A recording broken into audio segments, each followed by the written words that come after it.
Because I meet a lot of different people in that sort of category, but not to the same level intellectually, if you know what I mean. It was almost like he enjoyed, sort of a good conversation, and he enjoyed, in some ways, slipping in his added knowledge of certain subjects, Right.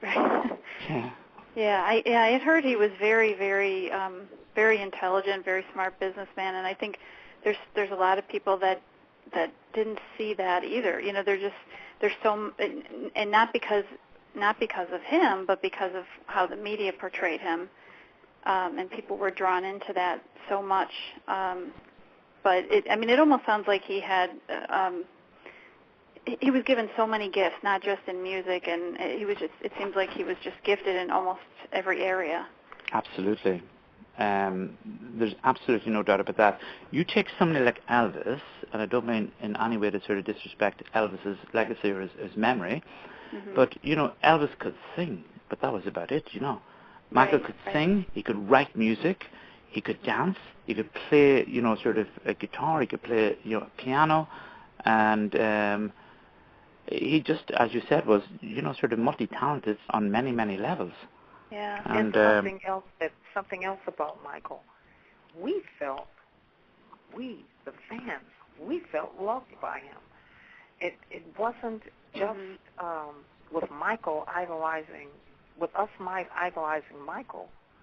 Michael idolized us. And so it was a thing that went back and forth. That never went on with Elvis.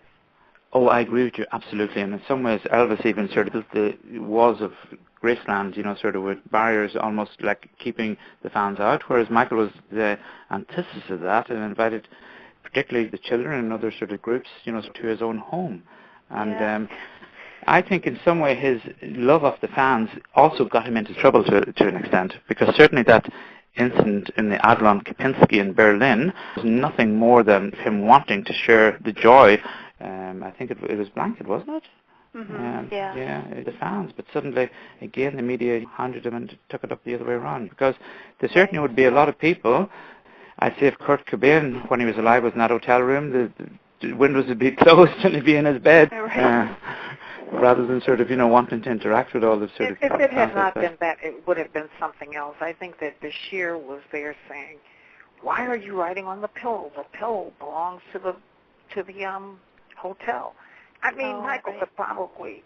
Why would Michael care? Michael could, I'm sure, replace the pillow, because he wrote, "I love you" on a pillow on that same day. Yes.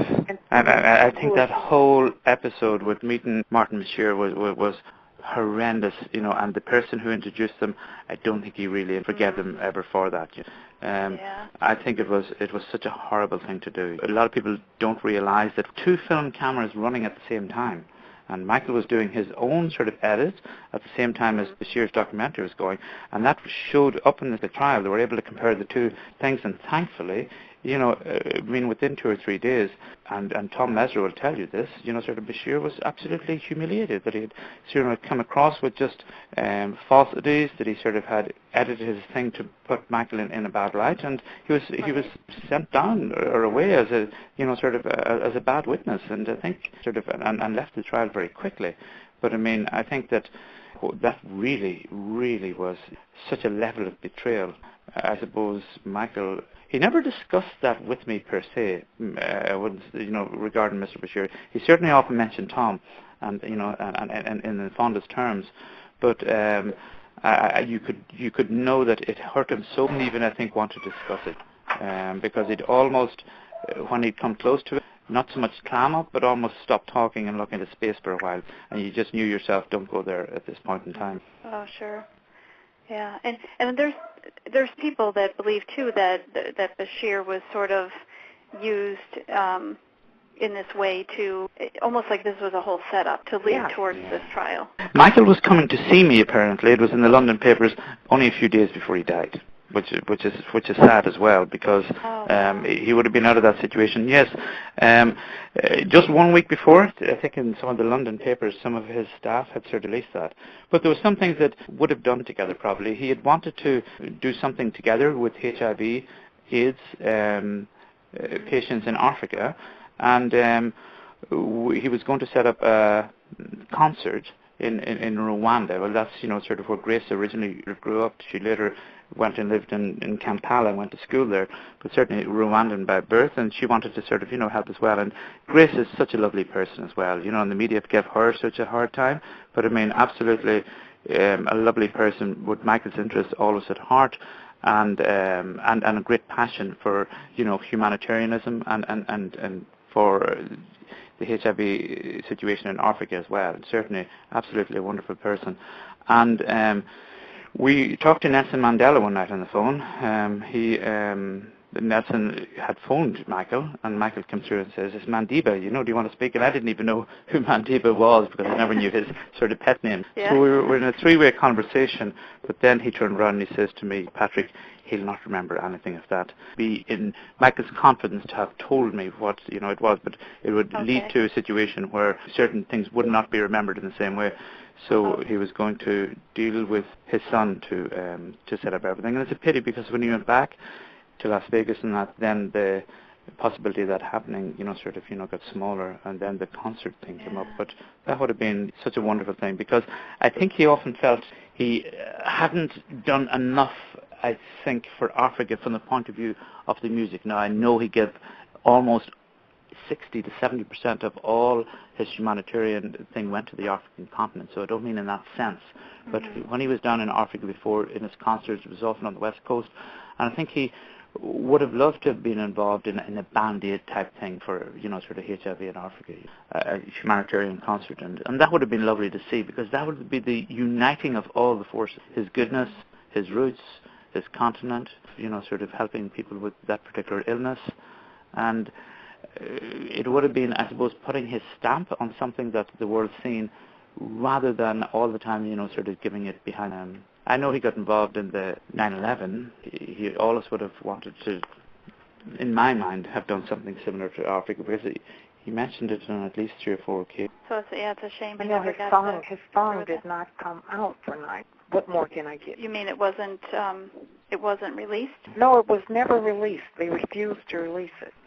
Oh, and wow. so it's on the internet, but they never released it, and it was for the people of 9/11. What more can I give? Yeah, that's right. And that is why we were playing it during 9/11. So I have no idea why they never released it. But it's a shame.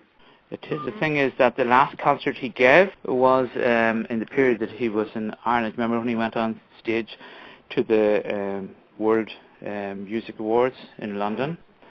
And in that whole period beforehand, he was like a little child who's been afraid, because he was going to meet the Queen and he wanted to look his best. It was quite funny, And this was concerning him almost more than the song. So we had to go to his house late at night, the night before, that sort of thing, and to see somebody so famous in awe of... Yeah. He always seems like he was very humble, no matter what level he reached of fame. It just seemed like it didn't. I mean, from an outsider looking in, it didn't seem like that ever really affected him. I mean, it didn't seem like it ever changed him. Exactly. Yes, he certainly was in no way standoffish, and in no way did he put himself in any sort of elevated platform. Treated everybody that I ever seen him with exactly the same. And, I think he was a bit afraid of people to use him for their own ends. And, sort of, whenever there was a level of trust... Oh, I think so. Because he'd often ask me, such and such, or what do you think of them, that type of thing.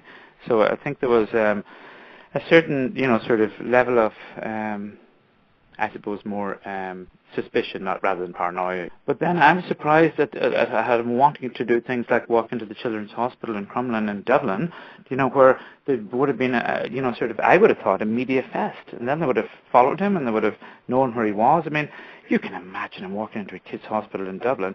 Every phone and text would be, sort of going, and by the time he'd exit the hospital, there'd be 3 or 4 different television stations, let alone, sort of all the press, and they'd follow him in cars that know where he lived. And you can't just, I think, turn up in a hospital and at 3 o'clock in the morning, because there's so many staff, I mean, that everybody would know very quickly.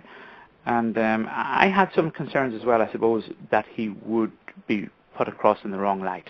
You know, just, you know, so soon, 2 years after the pedophilia case, well, almost like a year and a half, that suddenly, you know, sort of, because that did leave memories around the world. Still a lot of people, even though he was let off on every single charge, that almost don't believe the verdict of the court, you know.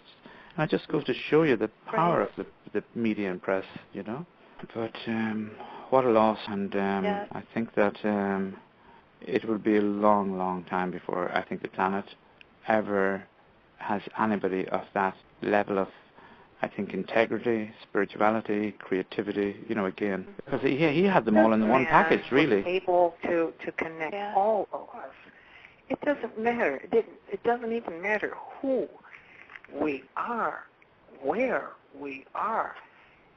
They said, well, is he a Muslim? Is he a Jew? Is he a Christian? Is he whatever? And nobody ever knew, because everybody always felt that Michael was a part of them. There was a universality about him. Yeah. Or he was a Catholic in the proper sense of the word Catholic, if you know what I mean. I think, you know, it's Latin ideology is a universality of people also. He was a Christian, and he certainly maintained Christian beliefs in everything he did, analogous to other, you know, sort of great religious people that have lived on the planet. I know, Debbie, you don't necessarily want to draw too many conclusions there, because you're very strong, you know, sort of Christian beliefs yourself. Yeah. But, I mean, certainly, you know, a lot of people would see him analogous to almost, I suppose, the love that Jesus had for people, you know? Mm-hmm. Oh, and I agree with that. I think because I think he looked to, you know, and he said it in interviews where he looked to God and to Jesus for his example. And I think that's where you can see that strong connection there. I think because he was trying to live that way. He was trying to always give and help other people, and so he lived his faith. Mm-hmm. He lived his faith. There's no doubt about it. Yes, you know? And how many people actually do? You know, there's not a lot of people that live their faith to that level. You know, I think that it made him stand out even more so, and in addition to being this, you know, what someone, you know, term an icon of you know, where everyone knew him or knew who he was, that even makes him stand out even further. Oh, I agree with you. And, you know, of the people that we would know in our lifetime, that sort of the great humanitarians, they all had chinks in their armor. John Lennon, for all his peace mantras and all the rest, went on IRA marches, and I certainly had seen John, you know, sort of out marching under that banner. And, you know, you then take Mother Teresa, and a lot of her critics, you know, it's well publicized, would turn around and say that she brought people in, and often it was more a conversion, that she was trying to save a soul rather than save a body. I certainly wouldn't do anything to in any way denigrate her legacy or memory also, but with Michael it was different. Any of the badness that was associated with him was all things that were thrown at him by the media or made up. Right. And because he probably was so good, that was his own vulnerability, that he sort of tended to trust everybody. That they could not bear it. That was frightening. Patrick, you wrote a great article that I just read a couple of days ago about Michael and your experiences with him. Wow, amazing article. It gave me chills, and I can't believe you're on the phone, so it's nice.